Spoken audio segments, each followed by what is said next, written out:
Seja bem-vindo a essa segunda aula da fase 2 do evento que eu criei para te ensinar a iluminação de uma forma clara, técnica, mas ao mesmo tempo descomplicada. Desde o início desse evento, nós tivemos milhares de inscritos no Brasil, fora dele inclusive, e a primeira fase foi toda te explicando as principais grandezas que não podem faltar num projeto de iluminação. Então, se você perdeu, volta porque nós escolhemos deixar disponível até domingo. Volta lá porque aquilo ali é fundamental para que você acompanhe essa etapa de agora. Mas principalmente, se você perdeu a aula de ontem, você precisa assistir, porque hoje nada mais é do que a continuação de ontem. Ontem eu falei sobre as duas primeiras etapas do projeto, tanto a parte de briefing, um briefing diferenciado, quanto a parte de reconhecimento da arquitetura. Hoje eu vou te mostrar, indo para campo de novo, como é que a gente analisa os níveis de iluminação, a terceira etapa do projeto, para a gente partir para a conceituação dele. Hoje eu estou aqui no Hospital da Bahia para mostrar para você como é que a gente pensa na terceira etapa do projeto de iluminação, onde a gente vai definir os níveis de luz, a conceituação do projeto. E para você que chegou aqui nessa fase, eu sou o arquiteto Cristian Nascimento.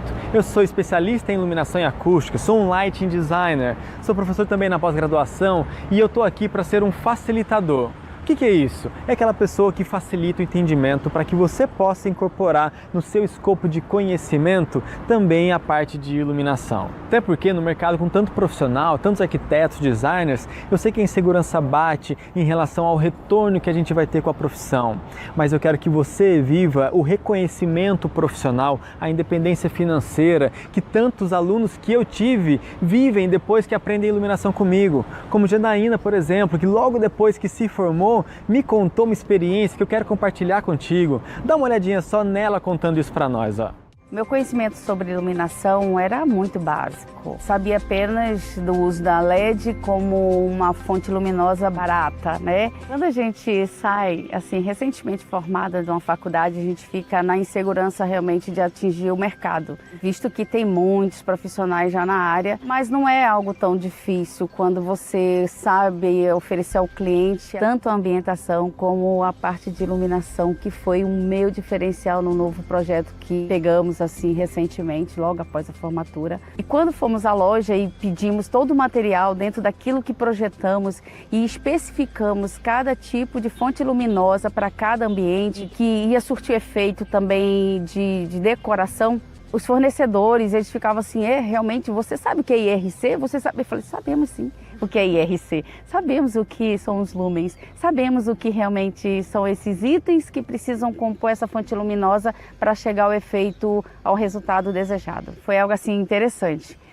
Quando apresentamos ao cliente toda a questão de ambientação e iluminação, o que levamos de diferencial, tanto que atendia as necessidades, como deixava esteticamente mais bonito o projeto, ele chegou a citar para a gente assim, gente, eu comprei um projeto, mas vocês estão me entregando um sonho. Para ele foi uma coisa assim muito bacana, foi uma coisa assim que superou as expectativas dele. Então a gente se sentia segura em projetar a parte de iluminação, agregando mais valor ao projeto e encantando o cliente. Foi algo assim surpreendente.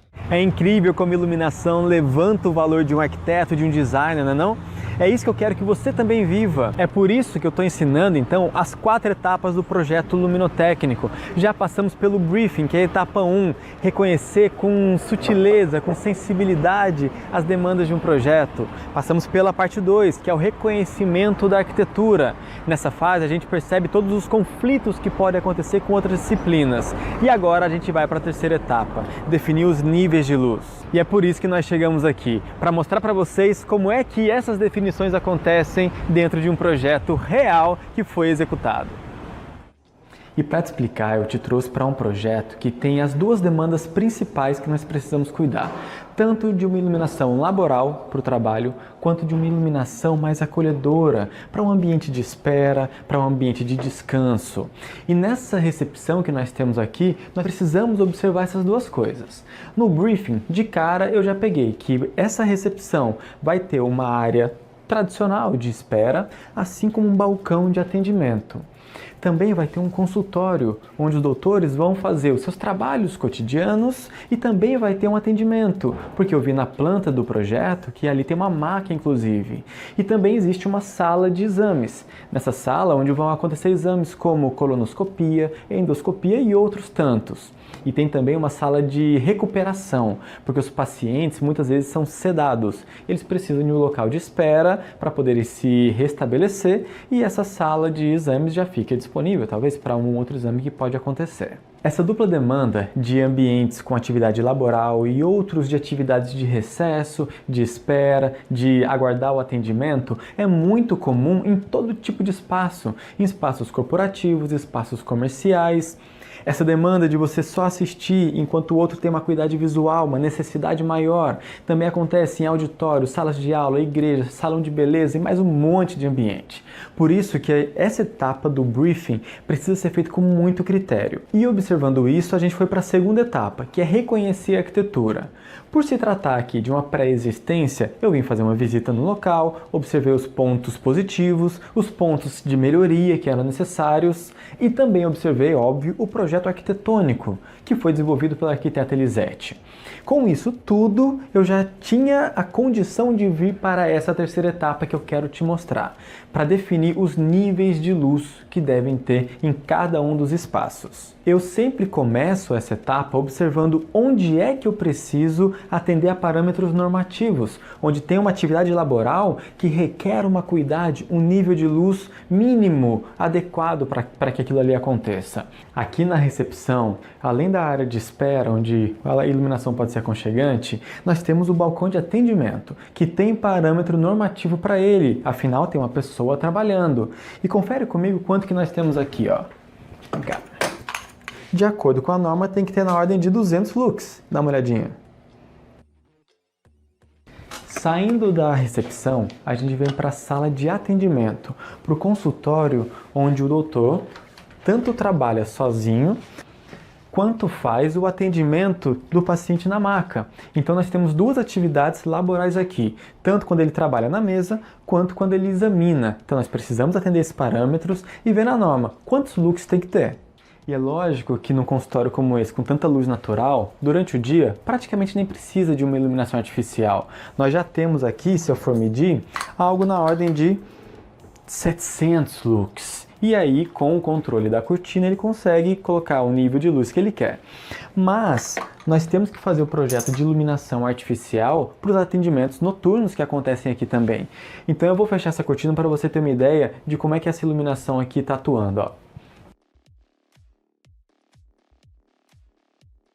Pronto. Observando agora, nós temos apenas a iluminação funcional localizada sobre a bancada de atendimento, aliás, de trabalho do doutor, e uma iluminação indireta também colocada. Por que indireta? Porque se precisar de iluminação geral para o atendimento, vai estar ausente de ofuscamento para quem estiver deitado aqui.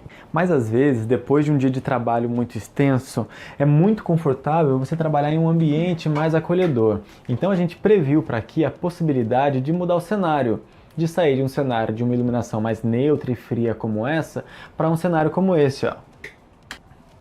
Percebe? Aqui você consegue ter uma iluminação mais decorativa, iluminando esse revestimento 3D, com uma iluminação também decorativa, fazendo um efeito naquela parede, permitindo que o trabalho aqui seja uma iluminação mais acolhedora, mais aconchegante, que depois de um dia de trabalho, eu pelo menos prefiro muitas vezes trabalhar numa iluminação dessa. E vindo para a sala de exames, a gente tem que ter consciência de que aqui vai ter um paciente que vai deitar. Sedado ou não, antes ou depois do procedimento, ele precisa de um cuidado para que ele não tenha ofuscamento. Lembrando que quanto mais desconfortável for o conforto luminoso, maior a percepção de dor. É por esse motivo que a gente faz um projeto fazendo com que o cliente, ou o paciente, melhor dizendo, ele não tenha pontos brilhantes no seu campo de visão. Aqui nós obtivemos uma iluminância na ordem de 300 lux, o que permite o manuseio, o que o profissional precisa fazer. Mas o profissional ele precisa manusear os equipamentos e é isso que nós buscamos atender naquela área onde ele vai manusear os instrumentos. E tudo isso fora do campo de visão do paciente. Esse é um cuidado que a gente precisa ter e isso é uma diretriz de projeto. Você observa a iluminância que tem que atender, mas você observa também a percepção visual, para que tanto o profissional quanto o paciente tenham um ambiente adequado. Eu já te falei de parâmetros de iluminação laboral. Quanto de luz tem que ter onde as pessoas trabalham. Mas e naqueles ambientes mais aconchegantes, mais acolhedores, como esse que está aparecendo na foto? Que é um espaço de um lounge, de um hall de entrada, de um espaço corporativo, mas poderia muito bem ser uma sala de estar, um living ou até um quarto. Afinal, essa atmosfera é para qualquer local de recesso. Então, quero que você olhe agora nessa nova perspectiva e analisa que tipo de emoção que essa foto transmite para você em relação à iluminação, a forma como ele está iluminado. Ele transmite um pouco de perturbação porque parece escuro demais? Ou talvez porque está claro demais? Ou lhe parece confortável e você sente que se você tivesse sentado nessas poltronas você estaria confortável? Respira um pouco, pensa nessa sensação que está passando.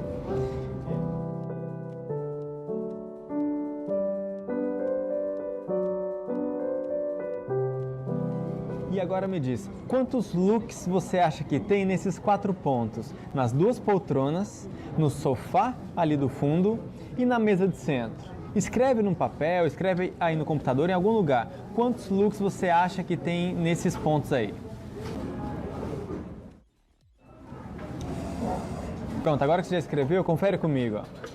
Nesse ponto, onde está com uma luz mais baixa, se nós formos medir, estamos na ordem de 30 lux. 30.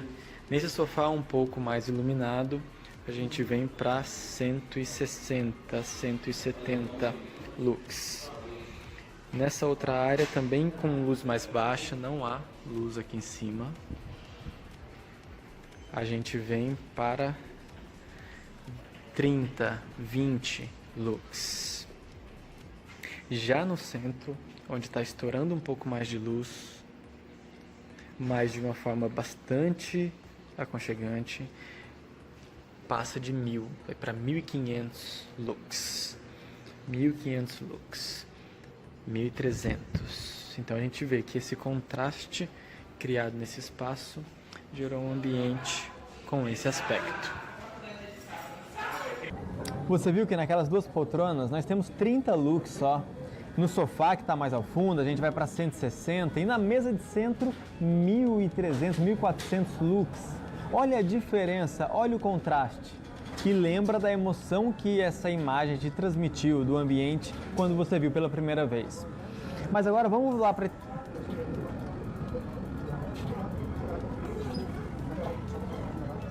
Agora vamos voltar para a 4ª etapa do projeto. O que a gente pode extrair dessa imagem?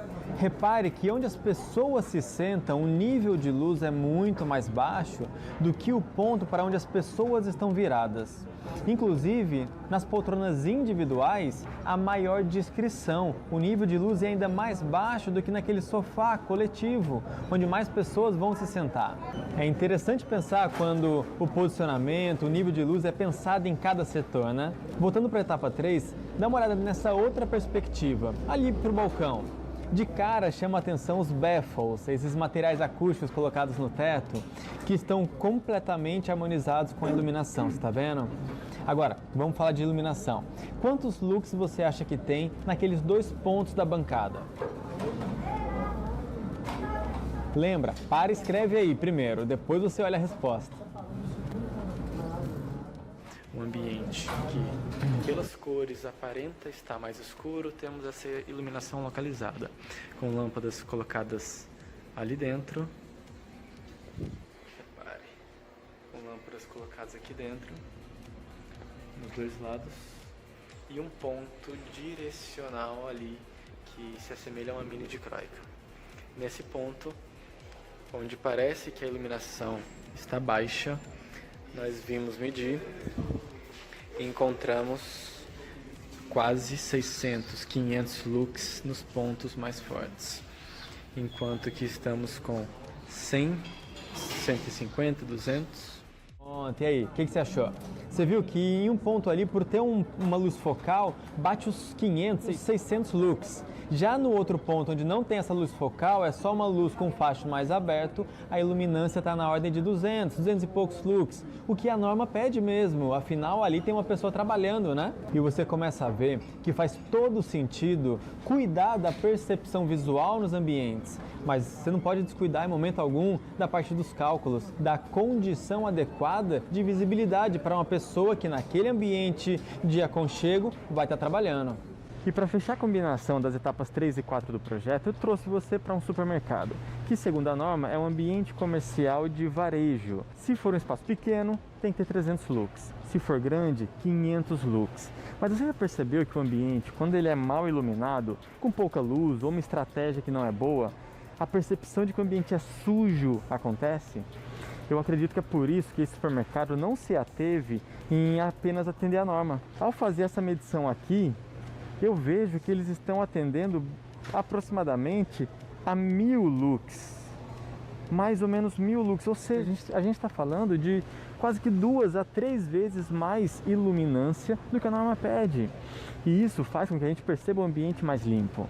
Agora, vindo para um outro supermercado que se propõe a fazer produtos com mais baixo custo, que seja mais acessível para uma camada maior da população, a gente percebe que a condição de iluminação também é diferente. Ao fazer essa medição aqui, repare só quantos lux a gente tem. Repare que nós temos aqui algo em torno de 400 lux, 430 lux. Dessa forma, eles atendem ao propósito que eles querem de ter produtos que já se parecem mais acessíveis, ao mesmo tempo que atendem aos parâmetros da norma, na ordem de 300 a 500 lux. Agora, existem alguns locais, algumas gôndolas especiais em que eles querem aumentar, agregar mais valor, ou então trazer mais sensação de higiene, inclusive, como nos locais onde vendem produtos de banho, de saúde bucal, por exemplo. Nessas horas, que estratégia que se utiliza? Trilhos próximos com luz mais direcionada. Dessa forma, os produtos ficam mais evidenciados e isso transmite uma sensação de limpeza muito maior. E por outro lado, quando eles querem vir para a parte do hortifruti, eles trazem uma iluminância também com alguns destaques, com algumas áreas escuras, o que remete, aliás, a uma iluminação mais natural, que é cheia de luz e sombras. E falando já da etapa 4, que envolve o projeto em si, repare que a temperatura de cor já é uma temperatura de cor mais quente. Por que isso? Porque remete ao nosso ambiente mais íntimo, um ambiente mais residencial. Então percebe que a iluminância, ela que eu já medi, ela está similar ao resto do supermercado, mas a temperatura de cor mudou. Então é por isso que a gente sempre precisa analisar o perfil do cliente, seja ele pessoal, seja ele uma empresa. Por quê? Porque você precisa ver qual que é a intenção dele, que mensagem que ele quer transmitir com aquela atmosfera. Lembre-se que a nossa visão é extremamente adaptável. Então, o achar que a luz está boa não significa necessariamente que está, porque ela pode estar inadequada. E qual que é o problema disso, se a percepção está ok? O problema é que a iluminação inadequada, ela pode reduzir a sua performance, reduzir a produtividade de colaboradores, pode reduzir o valor de um produto, ela pode inclusive, em um ambiente mais sensível, aumentar a percepção de dores, aumentar o cansaço e um tanto de outros fatores que a gente já viu nessa imersão, que você não pode descuidar da parte também de cálculo, que pode envolver simulações, para que você garanta a condição adequada para cada casa. E só para não esquecer da etapa 4, que é o projeto em si, repare que nós temos longas linhas de iluminação. E o que acontece? Quando você tem um campo de visão tão extenso, qualquer lâmpada aparente vai estar no campo de visão. Isso gera ofuscamento, cansaço e pode fazer o cliente ir embora mais cedo. Então, uma estratégia que eles utilizaram nesse sistema que vocês estão vendo é que isso se trata de um perfil de LED indireto, ou seja, virado para cima, onde tem um refletor branco que joga a luz de uma forma difusa. Assim, você oferece ao mesmo tempo bastante luminosidade, mas conforto visual. Vou aproximar aqui para que você possa ver do que se trata. É um perfil de LED virado para cima e um refletor branco côncavo, fazendo essa iluminação difusa. O meu papel, como eu sempre digo, é ser um facilitador. E é por isso que na aula de amanhã eu vou destrinchar um projeto de iluminação. A gente vai desde a base arquitetônica que eu recebi, vai passar pelo briefing, pelo reconhecimento da arquitetura existente, da arquitetura projetada, pela definição dos níveis de luz, a definição dos conceitos que vão ser aplicados, para então a gente vir para o projeto. Vou mostrar e destrinchar todo o projeto que eu desenvolvi, as técnicas que eu apliquei. Vamos avançar para as fontes luminosas que eu especifiquei e eu vou mostrar o meu caderno de especificações.